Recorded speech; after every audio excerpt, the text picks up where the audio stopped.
Okay, it is so great to have people in front of me instead of on the computer. Not that the computer is not a cool thing. It's a very cool thing, but this is so much better. Today, we're going to have the meditation at the end. So when I get done with the lesson parts, we're going to move right into meditation and a prayer from Mary Kupferle, right from our book that we've been following throughout this time on fearless living. Just so you know where we're going and where that's coming from. So today is all about choices. And how many choices we have? We have the choice to be here. We have the choice to meet over the internet lines. You know, we have the choice to, I know Carol helped me with an amazing middle choice to be with you all and still be able to see you and talk. It's absolutely amazing.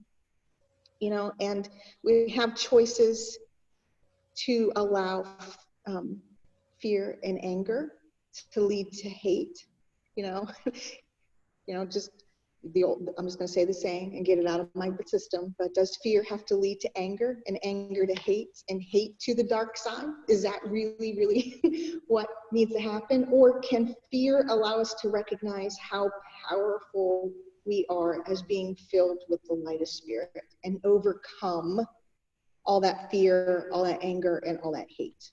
And it's choices. And our daily word today, love. You know, let us love one another because love is from spirit. Everyone who recognizes that love knows love, right? From John, the book of John. So there are a lot of people right now, for whatever reason, without the ability for this love. You know, they're not feeling it. They're not knowing it. They're not carrying it with them.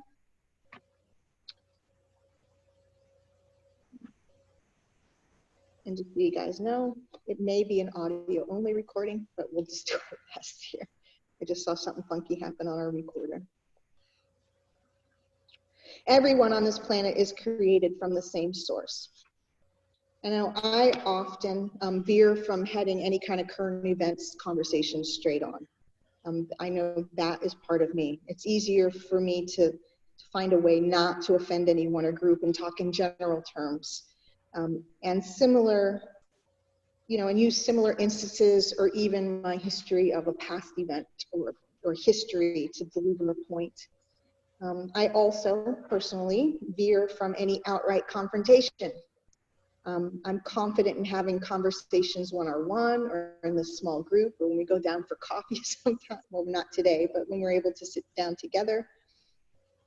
You know, and I know it's possible to still come back for coffee or tea later with the same group after a conversation that people don't see eye to eye in.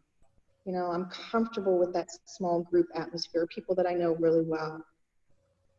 I also know that unless I understand the subject matter, if I'm confident in the subject matter, I do more listening than talking. And then I go home and research later and contemplate and reflect.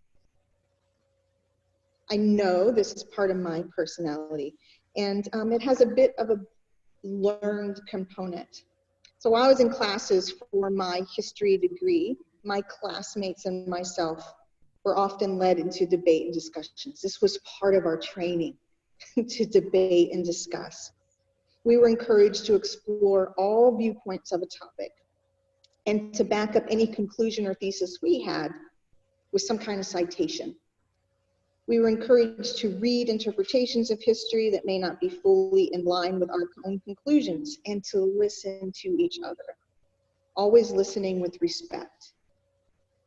And there were times that the next time we met, someone would change their conclusion. You know, that's always a possibility. And we allowed for that possibility. We also allowed for the possibility that we didn't want to change our conclusion. And we still all went and had a soda at the end of class. You know, it was still okay. And I got pretty good at holding my own in those conversations. I was the only female in a class of 15 men. So for me, it was pretty good training. That was good training. I found my confidence, ability to draw out citations, to do research, to form a decent verbal argument. Those skills I found in the classroom, I found were not quite as accepted out of the classroom.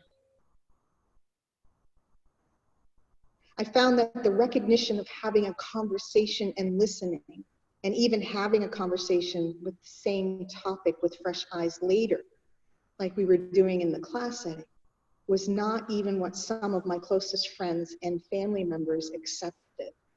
I was told those couldn't be my thoughts. I was told somehow I was brainwashed by a bunch of teachers. I needed to go back and relearn all of these things. I was also told that I needed to remember my place. It took years, literally years, before I stood my ground again on anything. Years of feeling misunderstood or not being engaged. And I wonder sometimes if that's not what some people are going through now. And all of that has a way of backing up on people. So when I did finally start speaking up for things, it was for other people, not myself, which I'm seeing right now too, in society as a whole. Initially, though, it was not healthy. I'm seeing that too. So when we first start speaking out for other people and the way we do it, it might not be the healthiest way to do it. So I went from understanding all of that stuff and being trained well to not doing it at all and feeling kind of stomped on. And then when I finally found a voice because something really triggered me, I did so out of anger and fear and not a total place of observation. And I can tell you 2 examples. I have a lot of them, but I picked 2 to share with you. I had teachers tell me that my child was to, and in quotes, use the word stupid, to do certain things in the classroom. I can tell you that I was not very pleasant with that person. I wasn't. And then I also, at one point in my teaching career, confronted a priest while I was working at a parochial school who told a church full of children that they were too bad and were not behaving well enough to receive a final blessing. Now, one may argue that in both of these instances, I was totally justified in my reaction and things that I said. But I can tell you that in both instances, I did not count the 10. I did not form my words very kindly. They were quite biting. And I can tell you that in the second incident, my principal at the time had to actually physically turn me around by the shoulders and march me out of the room. And then she took over from there. So although I understand the justice that I believed was being served in both instances, the choice to move when I was angry and not in a calm place did not produce any kind of needed conversation or any improvement in any relationship. People are frightened. People are angry. It's the state that we're in right now. People are starting to blame the outside world and taking that frustration into actions that do not allow for a space of conversation or peace. Trevor Noah released a video explaining the breakdown of the societal contract. This is another item that we did a lot of in the study of histories. In Trevor Noah's dissertation, it's about 18 minutes long. And he basically, we as humans have decided to ride this earth bus. He reminded us of that. And he also said, we as humans have also decided for certain parameters in our everyday lives to live with each other in society. There are many styles of societies on this planet. It's because we have a bazillion ideas. And these contracts are in a lot of part unspoken between us when we live in one part of the world or the other. When a group of people feel that that contract, that unspoken bond is broken, there's some kind of action. And if a person or a group of people no longer feel like they will be heard or understood within the channels that are in place, like the laws of the land or voting in and out representatives, the actions may be very extreme. There are many people all over the world feeling that society is not working because of decisions made over a virus. There are many people that have died, many who are sick, and a fearful public of their, people are fearful of their livelihood, as well as the well-being of their family and their friends, because of economic impact of choices made by those we have charged with keeping our society running. Somewhere along the line, the opportunity for change, to view items from another angle, to know that every experience offers opportunity for new choices and new opportunities. Somewhere that sense has been a little lost. The choices between individuality and what is best for our fellow humans are no longer clear. What does it really mean to be separate but equal? What does it really mean when we're told there are always possibilities? We have one of our own in this very membership congregation who I have watched through the last couple of months with awe and inspiration. She sits right there in the back usually, and she is a business owner, a nail technician, and a single mother of 2 teenagers. When she was told that she had to shut down her salon and practice that she had developed over the last 18 years, she was not happy, not happy. And she had to make choices. Or maybe I should say she chose to make choices. She almost immediately turned to another skill in her toolbox, which was sewing. She started making masks and selling them for $5. I've noticed that masks are now $20+, depending on where you get them. She had orders from grocery stores, individuals, shops, doctors' offices, all over the place. She sewed for many days for 10 hours a day. She got her family involved. She procured another sewing machine, and there were more than one of her and her family sewing away.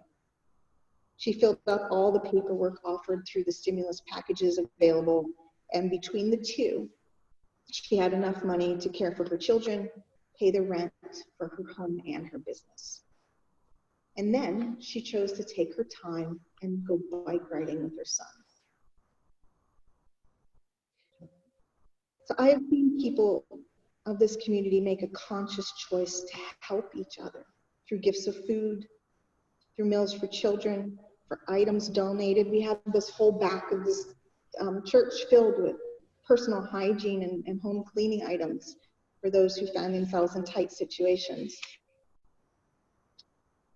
Yesterday, in the midst of small groups of people within crowds of peaceful protesters allowing fear and anger to boil over into violence, I saw a group of Black men joining arms around a police officer so that he would be safe from the angry actions of others. I saw a group of white people make a barrier between a community of Black people and a community of police dressed in riot gear. I saw a picture of a Black man carrying a white woman out of harm's way when a peaceful demonstration turned ugly. And I also heard from both of my older children yesterday who are living not far from where some violence started taking place, with the questions of, I don't get it, what's going on?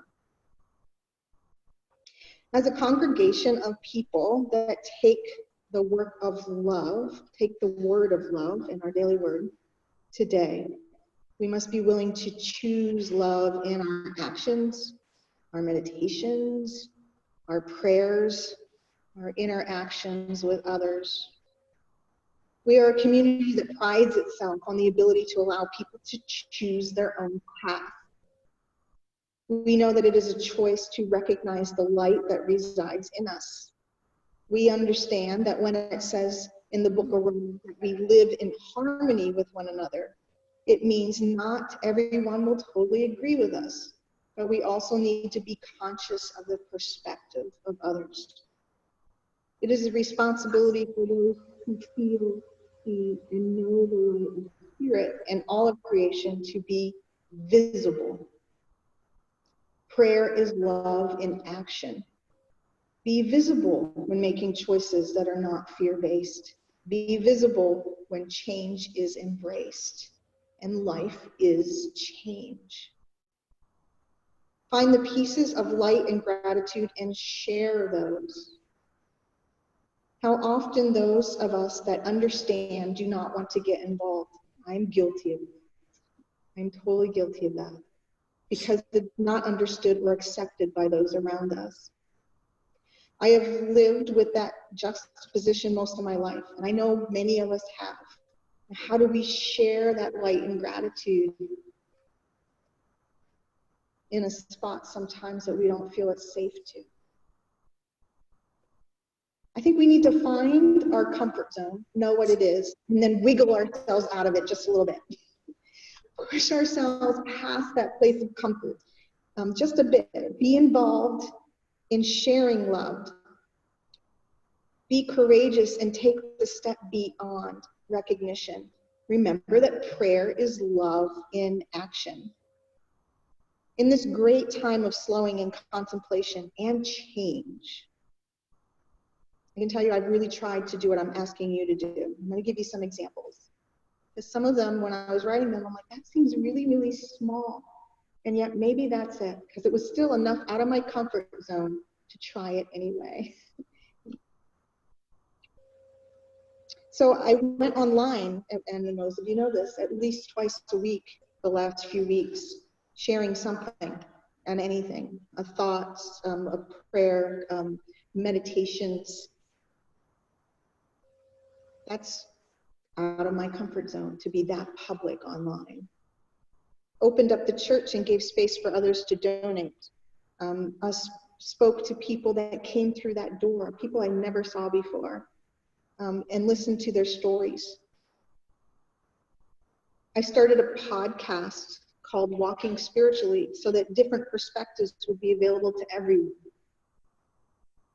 I've listened to very, very upset people and angry people and chose not to respond and instead offer space for the listening and hopefully offer some kind of calm and not reacting.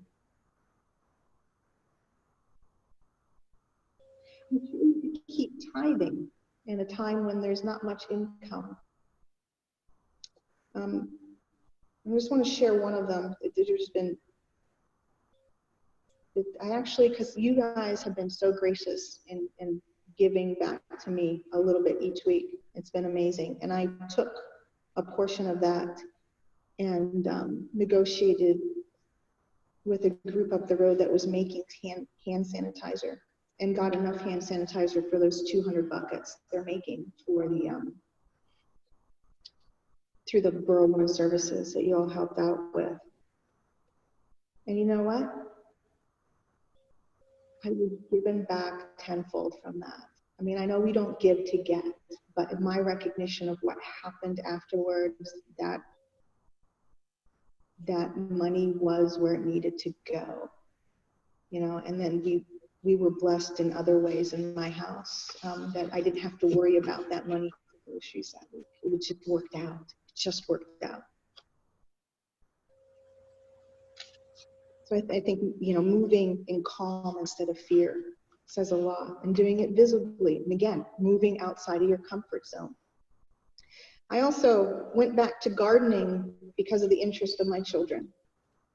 It might seem very, very little, but for them in this time, that was the best way to show love and something that they could do in comfort, which puts me way outside my comfort zone because that's something I did with my husband, and I haven't done it since he left the planet. In fact, I gave away his greenhouse because I just couldn't. And yet I have these two children that want to plant flowers everywhere and vegetables. So move outside your comfort zone. Make choices. Love is prayer in action. And it will spread. It will spread.